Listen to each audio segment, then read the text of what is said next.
Nos acompaña el doctor Federico Arnilla, presidente de la Mesa de Concertación de Lucha contra la Pobreza. Doctor, muy buenos días. Muy buenos días, un gusto estar con ustedes y a través suyo con todo el país. ¿Cuál es la importancia de programas sociales como Juntos, que funcionan en nuestro país y que ya han pasado varios gobiernos, no han sido desactivados para luchar contra la pobreza? Juntos es lo que corresponde a lo que se llama la última generación de programas de asistencia o apoyo social. Son estos programas de transferencias condicionadas. Y en el caso de Perú, la implementación del programa Juntos se hizo recogiendo las experiencias de otros países que habían empezado antes que nosotros, con lo cual pudimos aprender de sus aciertos y también aprender de sus errores. Entonces Juntos tiene un buen diseño básico y eso le ha dado esta continuidad que se expresa efectivamente en que se inició durante la gestión del presidente Toledo, continuó en la administración anterior y el actual gobierno de Ollanta ha decidido continuarlo y ampliarlo. Además, no solamente está el programa Juntos, sino que el otro elemento positivo es que Juntos se ejecuta en las zonas más pobres del país. Y eso está haciendo, y también es un elemento positivo de la política propuesta, que es en esas áreas se concentren intervenciones como pensión 65, por ejemplo, ¿no? Porque efectivamente, como dijo el presidente del Consejo de Ministros en su entrevista, en sus declaraciones en el Congreso, las áreas rurales deben ser una de las prioridades claves del país. Técnicamente, doctor Arnillas, ¿cuándo un peruano es pobre aquí en nuestro país? Mire, hay varias maneras de mirar la pobreza. Todo método que se use para medirla es imperfecto. El más usado en el debate público es lo que se llama la pobreza monetaria, pero existe la pobreza por hambre, por ejemplo. Tiene cosas como desnutrición crónica o anemia, que son indicadores bastante significativos de niveles de malestar de la población, o también lo que se llaman las necesidades básicas insatisfechas, muy vinculadas en este caso a la prestación de servicios públicos, al acceso ciudadano a servicios de luz, de agua, el estado de la vivienda, son factores claves. Todas estas aproximaciones describen algún aspecto de la pobreza. En la mesa estamos usando lo que llamamos el índice de bienestar aparente, que mide tres pobrezas juntas, ¿no? La nutricional, mediante el déficit calórico, la económica, a través de la pobreza monetaria, y las necesidades básicas insatisfechas. Y usamos como fuente la encuesta nacional de hogares, ¿no? ¿Dar mayor presupuesto o más dinero en el presupuesto del 2012 asegura la reducción de la pobreza en el Perú? Es una medida en la dirección correcta, siempre y cuando vaya además acompañada por otras cosas. La pobreza no se erradica de la noche a la mañana, ¿no? Es un proceso, y creo que el desafío que creo que todos los peruanos y peruanas respaldamos hoy día, de crecer con inclusión, es el elemento fundamental. Fíjese, los programas sociales son complementarios a lo que son los servicios universales. Estos servicios universales son los que garantizan los derechos de la población, ¿no? El derecho a la identidad, digamos, el derecho a nacer seguro, el derecho a la nutrición, son como elementos básicos, ¿no? Los programas sociales lo que tienen es una función complementaria, sobre todo para que no se produzcan daños irrecuperables. Hablábamos de la anemia o de la desnutrición, ¿no es cierto? Entonces, una niña o un niño en ese momento de su vida afectado por este tipo de problemas, lo que va a tener es un daño que lo va a acompañar toda la vida. Allí no hay tiempo que esperar, hay urgencia en la acción, y esa es la función de un programa social, ¿no? Compensar en una situación de emergencia, evitar el daño. Pero el servicio universal es la clave del éxito. Y después, obviamente, crecimiento económico, pero creo que hemos aprendido que no cualquier crecimiento genera bienestar. Y necesitamos un crecimiento inclusivo, ¿no? Ahora bien, si bien es cierto que estos programas son bien vistos, definitivamente sí, tienen un carácter tremendo para ayudar sobre todo a las zonas menores ingresos económicos, pero hay un punto muy importante, que es el tema del control. No todos los que reciben a veces son los que necesitan, y esto se ha dado, por ejemplo, un caso palpable ha sido el vaso de leche, que había personas con buenas viviendas, hasta con cocheras, y sin embargo estaban recibiendo este beneficio. ¿Puede ocurrir esto también con estos programas que se están dando ya y que se van a ampliar en este caso? ¿Cómo se trabaja el método de control? Mire, todos los programas sociales aquí y en cualquier parte del mundo pueden tener este tipo de errores. Realmente se habla de dos tipos de errores, ¿no es cierto? Uno, que hay algunas personas que reciben el beneficio del programa y no deberían recibirlo, y el otro problema es que hay personas que deberían recibir el beneficio y no lo reciben.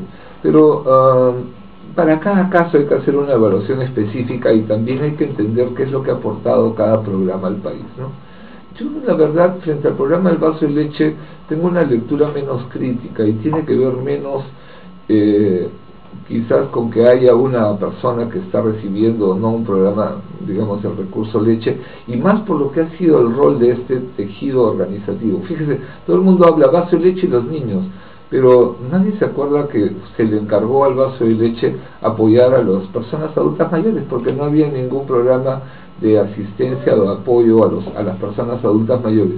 Cuando uno mira, por ejemplo, la encuesta nacional de hogares, ¿no?, que es la fuente que se usa para varias de estas cosas, y mira las edades de los beneficiarios, se encuentra claramente dos grupos de población: los menores de 17 años y los mayores de 65. O sea, el mayor nivel de atención del programa en términos de segmento poblacional está en su sitio, y el otro grupo importante son mujeres en edad fértil, que es también un criterio de focalización del programa. La epidemia del cólera, por ejemplo, que tuvimos en el país, no tuvo los niveles de mortalidad que pudo haber tenido, porque el desarrollo del programa del vaso de leche fue una red social que previamente había enseñado a la población a cómo manejar los casos de diarrea. Yo creo que estas cosas lo que nos dicen es que más importante que el vaso de leche es ese capital social que está en esta red de mujeres esencialmente organizadas básicamente en todas las ciudades del país, ¿no?, y que podría ser muy bien movilizada para enfrentar problemas como maltrato, por ejemplo, o violencia familiar, que es un problema persistente en el país. Yo creo que ese es el valor de un programa como Vaso de Leche, un capital social que hay que movilizar, y por supuesto enfrentar la corrupción que hay en el programa, ¿no?, y que tiene que ver con estos amarres en la compra de recursos leche, etcétera, ¿no? Ahora bien, se está anunciando la creación del Ministerio de Desarrollo e Inclusión Social. Seguramente todos estos programas van a pasar a este sector. ¿Eso no producirá alguna alteración, un desfase que podría afectar de repente a múltiples beneficiarios? Quizás, creo que el tema del ministerio va a ser presentado, el proyecto de ley, al Congreso. Por lo menos lo último que he visto en el portal del Congreso todavía no estaba ingresado, ¿no? Creo que ahí vamos a tener oportunidad como país de hacer una discusión sobre este tipo de medidas. En el caso nuestro, como mesa de concertación, somos un espacio de diálogo entre el Estado y la sociedad civil, igual que con el tema del presupuesto. La propuesta enviada por el Ejecutivo al Congreso será objeto de diálogo con las organizaciones de la sociedad civil, y ahí se recogerán propuestas que serán en su momento alcanzadas al Parlamento.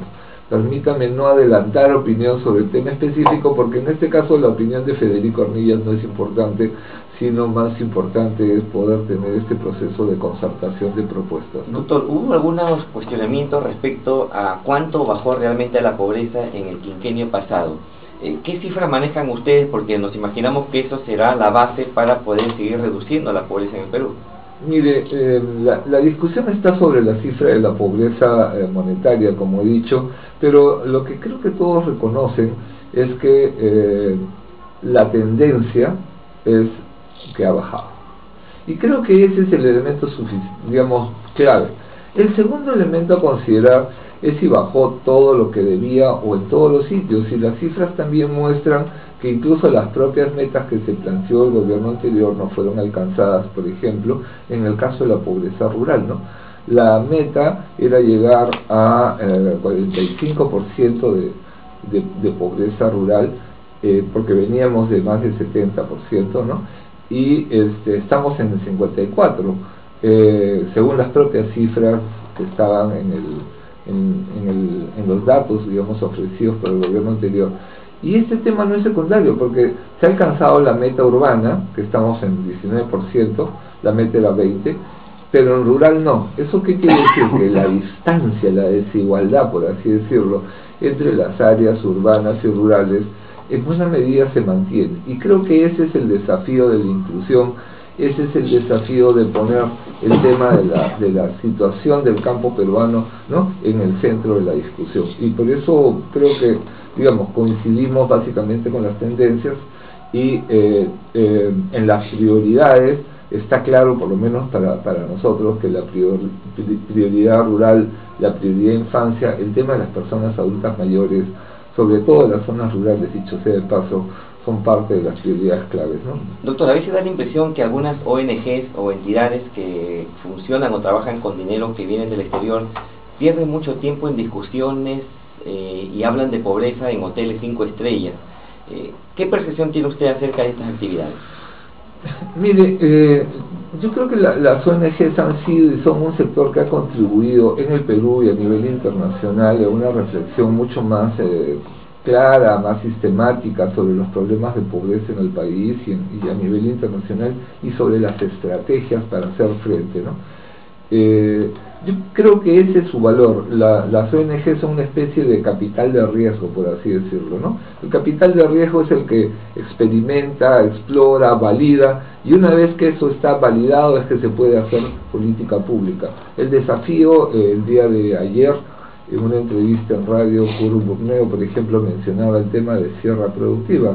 Bueno, sierra productiva es una especie de condensado de los aprendizajes hechos por el sector de las ONGs en el Perú en el desarrollo rural, sumado con los aprendizajes de los proyectos piloto, digamos, ejecutados por la cooperación internacional con el Estado peruano. Ese paquete de tecnologías, esa manera de trabajar de campesino a campesino para las estrategias de transmisión de conocimiento, etcétera, ese es un activo generado, digamos, en este capital de riesgo, ¿no?, sea una ONG nacional, una internacional o un proyecto de la cooperación. Yo creo que ese es el valor. Más bien el tema es que va a haber menos capital de riesgo, ¿no?, porque hay menos recursos para la cooperación a nivel internacional, hay una caída fuerte de los donantes, ¿no? Y creo que como país deberíamos ensayar una estrategia de asociación público-privada en esta materia de la lucha contra la pobreza, ¿no? Así como hay asociación público-privada para construir carreteras, el hacer asociación público-privada para luchar contra la pobreza, creo que es un desafío y una pista interesante, ¿no? Siempre se menciona que Huancavelica tiene las localidades remotas más empobrecidas del Perú. ¿Hay otros lugares donde ustedes han identificado esta situación de pobreza? Mire, como conjunto, Huancavelica sigue, digamos, estando lamentablemente encabezando, digamos, la lista de las regiones con más alta incidencia de la pobreza, ¿no? Cusco también me parece. Sí, pero permíteme un comentario pequeño sobre Huancavelica, porque así como está el problema, creo que hay que reconocer el mérito de lo que se ha hecho y de la preocupación de su gente, ¿no? Yo he visto y he estado en Huancavelica hace poco en una vuelta que he hecho desde Huancayo, Huancavelica, Huamanga, ¿no?, mirando cómo están las cosas. Yo creo que hay un esfuerzo muy importante en Huancavelica, y aunque el 66% sigue siendo dramático, no son los 86%, casi 90% que teníamos hace 8 o 10 años atrás, ¿no? Entonces yo creo que hay que reconocer eso, porque es sobre ese impulso positivo sobre el que hay que actuar. Creo que un conflicto como el que ha pasado en la región, que ha enfrentado digamos, a unas provincias versus otras, no ayuda al departamento, y creo que todos estamos interesados en que ese conflicto se supere y que Huancavelica trabaje unida por su bienestar. Y efectivamente hay otras regiones. Fíjese, hay casos bien interesantes y desafiantes, ¿no? Porque uno dice, bueno, esa región tiene canon, ¿no? Fíjese, Cusco, por ejemplo, ¿no?, tiene una prevalencia, digamos, de la pobreza casi del 50%, y tiene un nivel de canon importante, ¿no? Entonces, en el caso de Cusco hay un desafío. El bienestar está como concentrado en la provincia del Cusco, el Valle Sagrado, y creo que tenemos un desafío con provincias. La ley de consulta previa, ¿no? Sí, por supuesto. La ley de consulta previa va a permitir sacar de la pobreza a algunos pueblos, comunidades que tienen recursos y que no se pueden utilizar. Mire, yo lo que encuentro es que la gente desconfía porque dice, vienen otros que se llevan la riqueza y a mí no me toca nada, ¿no? Yo creo que la ley de la consulta previa empieza primero reconociendo un derecho, y creo que ese es un elemento sustantivo. Yo diría que una palabra clave para la época es reconocimiento. Si no reconocemos derechos, si no reconocemos a esos y a esas otras que tienen derechos, ¿no es cierto?, no vamos a poder integrarnos. Entonces la consulta previa tiene ese primer valor. Sobre la base de ese valor lleva a una discusión sobre cómo se manejan los recursos de tal manera que tenga un efecto positivo. A mí me impresiona casos como el de, no sé, pues Tambo Grande, Piura, ¿no es cierto?, una resistencia a la inversión minera grande, pero finalmente lo que hay es el desarrollo de la pequeña minería. ¿Qué es lo que hay detrás entonces, no?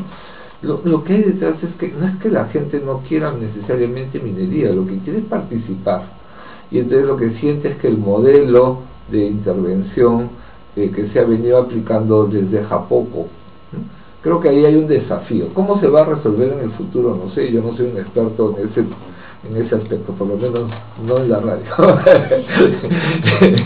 Nuestra tarea, como ustedes saben, no es en los medios, sino más en la... Pero puede generar expectativa esa ley entre las comunidades, ¿no? Más recursos, más bienestar. Yo creo, a ver, lo primero que creo que ha generado es autoestima, y eso es importante. Entonces, con base en eso, ahora lo que hay que tener es un diálogo con las comunidades. Para eso se inventaron, digo, como si fuera inocente en esta tarea, los planes de desarrollo concertado, ¿no? La idea del plan de desarrollo concertado es justamente que una región, ¿no?, o una provincia, un distrito, vea qué potencialidades tiene y cómo desarrolla esas potencialidades, generando bienestar y beneficio para los miembros de esa comunidad local, por supuesto teniendo en cuenta no solamente la localidad, sino la región y el país, porque hay una responsabilidad como país, por más de que yo viva en un pedacito del territorio, ¿no? Ese es el desafío, ese es el tipo de herramientas que hay que consolidar. Plan de desarrollo concertado, presupuesto participativo, consulta previa, son herramientas para que los peruanos y peruanas podamos construir conjuntamente un futuro en el cual todos y todas nos sentamos partes de él. Creo que ese es el desafío, ¿no? Y no que nos sintamos, como a veces pasa, ¿no?, inquilinos en ciudad ajena, inquilinos en territorio ajeno, ¿no?